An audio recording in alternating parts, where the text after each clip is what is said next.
Hello everyone, welcome back to my channel. I hope आप सभी अच्छे होंगे। प्रेगनेंसी 3 ट्राइमेस्टर में डिवाइडेड होती है और ईच ट्राइमेस्टर बेबी की ग्रोथ के लिए बहुत इंपॉर्टेंट होता है। इन 9 मंथ्स पीरियड ऑफ टाइम में बेबी की ग्रोथ प्रॉपर हो रही है नहीं है कंफर्म करने के लिए बहुत सारे हेल्थ टेस्ट और स्कैन ज़रूरी होते हैं। इनमें से एक टेस्ट का ही पार्ट है एनोमली स्कैन, जो प्रेगनेंसी के 2nd ट्राइमेस्टर में किया जाता है और इसका काम यूट्रस की प्रॉपर ग्रोथ को ट्रैक करना है और इसे विसंगति स्कैन भी कहा जाता है। स्कैन के टाइम सोनोग्राफर बेबी के ऑर्गन्स का ओवरऑल डेवलपमेंट और बॉडी स्ट्रक्चर के बनावट को प्रॉपर टेस्ट करता है ताकि वो इस चीज़ से इंश्योर हो सके कि फीटस की डेवलपमेंट नॉर्मल हो रही है या नहीं। तो आइए हम एनोमली स्कैन यानी लेवल 2 के अल्ट्रासाउंड के बारे में डिटेल में नॉलेज लेते हैं और साथ में ये भी पता करते हैं कि लेवल 2 के अल्ट्रासाउंड की रिपोर्ट से क्या हम पता कर सकते हैं कि घर में बेटा है या बेटी। तो चलिए वीडियो स्टार्ट करते हैं। बट वीडियो स्टार्ट करने से पहले मैं एक छोटी सी रिक्वेस्ट करूंगी, प्लीज़ मेरी वीडियो पसंद आए तो लाइक करना, कमेंट करना, शेयर करना और अगर चैनल पे नए हो तो सब्सक्राइब ज़रूर करना। तो हम यहाँ पे एनोमली स्कैन के कुछ इन टॉपिक पे बात करने वाले हैं। तो चलिए मैं आपको इन टॉपिक को पढ़ के बताती हूँ। तो फर्स्ट है एनोमली स्कैन क्या है, सेकंड है एनोमली स्कैन क्यों किया जाता है, थर्ड है एनोमली स्कैन कब किया जाता है, फोर्थ है एनोमली स्कैन के प्रिपरेशन कैसे करें, फिफ्थ है एनोमली स्कैन का प्रोसेस, सिक्स्थ है एनोमली स्कैन क्या पता लगा सकता है, सेवन्थ है एनोमली स्कैन से बेबी के बारे में क्या पता चलता है, एट्थ है क्या एनोमली स्कैन माँ और बेबी के लिए हार्मफुल है, नाइन्थ है एनोमली स्कैन का क्या रिजल्ट होता है और 10th है क्या एनोमली स्कैन एक्यूरेट होता है। तो हम इस वीडियो में इन 10 टॉपिक पे बात करने वाले हैं। तो चलिए वीडियो स्टार्ट करते हैं। तो फर्स्ट है एनोमली स्कैन क्या है।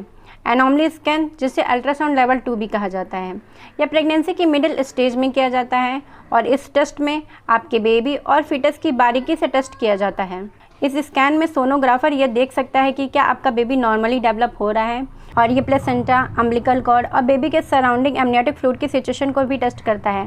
एमनियोटिक फ्लूइड एक तरह का लिक्विड होता है जिसमें बेबी मूवमेंट करता है, बेबी ग्रो होता है। तो एनोमली स्कैन का मोटिव आपके बेबी के हेल्थ की टेस्ट करना है। सेकेंड है एनोमली स्कैन क्यों किया जाता है। जैसा कि मैंने पहले भी बताया, आपके बेबी की डेवलपमेंट और हेल्थ चेक करने के लिए एनोमली स्कैन किया जाता है। यह स्कैन करवाना ज़रूरी नहीं होता, बट आपके बेबी के टेस्ट के लिए इस स्कैन को कराने की एडवाइस दी जाती है ताकि अगर आपके बेबी में या फिटस में कोई प्रॉब्लम हो तो उसे अभी कवर अप किया जा सके। थर्ड है एनोमली स्कैन कब किया जाता है। प्रेगनेंसी के 2nd ट्राइमेस्टर में एनोमली स्कैन किया जाता है। यह तब किया जाता है जब आप प्रेगनेंसी के ऑलमोस्ट 20 वीक्स में होते हैं या प्रेगनेंसी के 18th वीक से लेकर 23rd वीक्स के बीच में कभी भी किया जा सकता है। यह अल्ट्रासाउंड टेस्ट ये इंश्योर करने में हेल्प करता है कि बेबी की ग्रोथ नॉर्मल है और बेबी के सभी इंपॉर्टेंट ऑर्गन सही तरीके से डेवलप हो रहे हैं। फोर्थ है एनोमली स्कैन की प्रिपरेशन कैसे करें। एनोमली स्कैन एक नॉर्मल प्रोसेस है, इसमें कोई स्पेशल प्रिपरेशन की ज़रूरत नहीं है। बस ये है कि आप प्रॉपर रेस्ट करके जाएं क्योंकि एनोमली स्कैन में ज़्यादा टाइम लगता है तो आप थक सकते हैं और इसमें कोई खाली पेट जाने की भी ज़रूरत नहीं है। बस आप आराम से खा पी के और रेस्ट करके जाएं। फिफ्थ है एनोमली स्कैन का प्रोसेस। एनोमली स्कैन बॉडी के अंदर की इमेजेस को देखने के लिए साउंड वेव का यूज़ करता है। सोनोग्राफर उस पार्ट पर जेल लगाएगा जहाँ पे उसको स्कैन करने की ज़रूरत होती है और एक ट्रांसड्यूसर से साउंड वेव का यूज़ करके स्कैन करेगा। इन वेव का यूज़ कंप्यूटर के थ्रू आपके बेबी की इमेज बनाने के लिए किया जाता है। जनरली इस प्रोसेस में रेडिएशन का रिस्क नहीं होता है बिकॉज ये टेस्ट आयोनाइजिंग रेडिएशन का यूज़ नहीं करता है। यह स्कैन कोई हार्म नहीं पहुंचाता और इस स्कैन को कंप्लीट होने में ऑलमोस्ट 20 to 30 मिनट्स लग जाते हैं। बट इस स्कैन के थ्रू आप अपने बेबी के बॉडी के ऑर्गन्स के साथ साथ उसके हार्ट रेट को भी देख सकते हैं। सिक्स्थ है एनोमली स्कैन क्या पता लगाता है। इस स्कैन का प्राइमरी मोटिव ये इंश्योर करना है कि बेबी बिना किसी एबनॉर्मलिटीज़ के ग्रो हो रहा है। सोनोग्राफर टेस्ट करता है कि बेबी का हार्ट प्रॉपर्ली डेवलप हो रहा है और फंक्शन कर रहा है या नहीं। सभी आर्टरीज एंड वेन्स जो ब्लड को हार्ट से ले जाती हैं उसका टेस्ट किया जाता है। क्लेफ्ट होड के लिए बेबी के फेस की टेस्ट की जाती है कि कहीं आपके बेबी का होड क्लेफ्ट तो नहीं है। वैसे तो क्लेफ्ट होड को चेक करना काफ़ी हार्ड होता है और ये प्रॉब्लम हमेशा पकड़ी भी नहीं जाती। और सोनोग्राफर टेस्ट करता है कि आपके बेबी में 2 किडनी है या नहीं, आपके बेबी का यूरिन ब्लैडर भर रहा है या नहीं, आपके बेबी का हेड साइज़ ठीक है या नहीं और आपके बेबी में ब्रेन रिलेटेड प्रॉब्लम्स आइडेंटिफाई की जाती है। और सोनोग्राफर इस बात का भी टेस्ट करता है कि बैकबोन प्रॉपर डेवलप हो रही है या नहीं, पेट, शोल्डर्स, पैर, पंजे और हाथों की डेवलपमेंट ठीक हो रही है या नहीं। और सोनोग्राफर यह भी टेस्ट करता है कि बेबी के चारों तरफ प्रोटेक्शन प्रोवाइड करने वाला एमनियोटिक फ्लूइड पर्याप्त मात्रा में है या नहीं। और ड्यूरिंग स्कैन प्लेसेंटा के कंडीशन की भी टेस्ट की जाती है।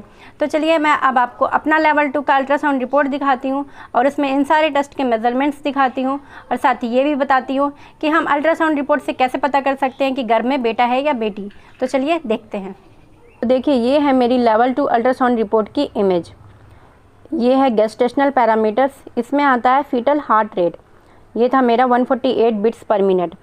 तो ये भी एक बेबी बॉय और बेबी गर्ल का सिम्टम्स माना जाता है। ऐसा कहा जाता है कि अगर 140 बीट से कम है हार्ट बीट तो वो बेबी बॉय का सिम्टम्स है और अगर 140 से ज़्यादा है तो वो बेबी गर्ल का सिम्टम्स है। फॉर्चुनेटली ये 148 है और मुझे बेटी हुई थी, बट ये हमेशा ज़रूरी नहीं होता क्योंकि ये हार्ट बीट बेबी के मूवमेंट पे डिपेंड करता है। बेबी के मूवमेंट से कम और ज़्यादा होता है, ना कि बॉय और गर्ल होने के बेस पे।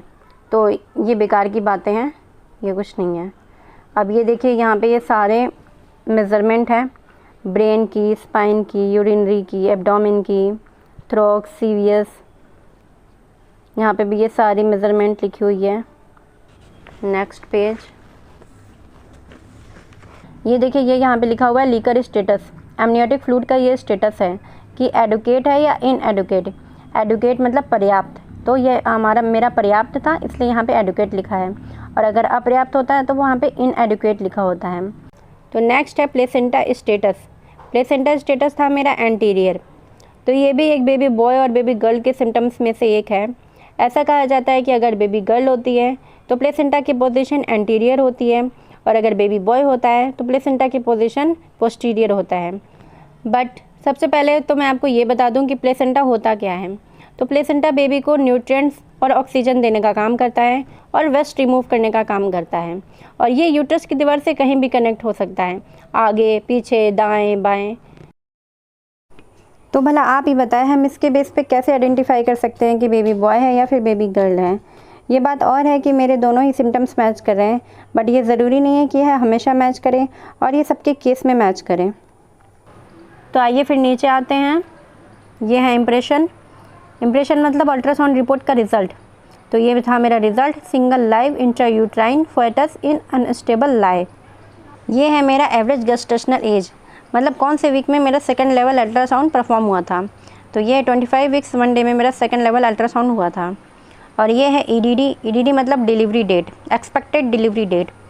तो एक्सपेक्टेड डिलीवरी डेट था मेरा 13/1/21, बट हुआ था 2/1/21 को मेरी डिलीवरी हुई थी। Now that's and. अब चलो चलते हैं एनॉमली स्कैन के टॉपिक पे वापस से। नेक्स्ट है एनॉमली स्कैन से बेबी के बारे में क्या पता चलता है।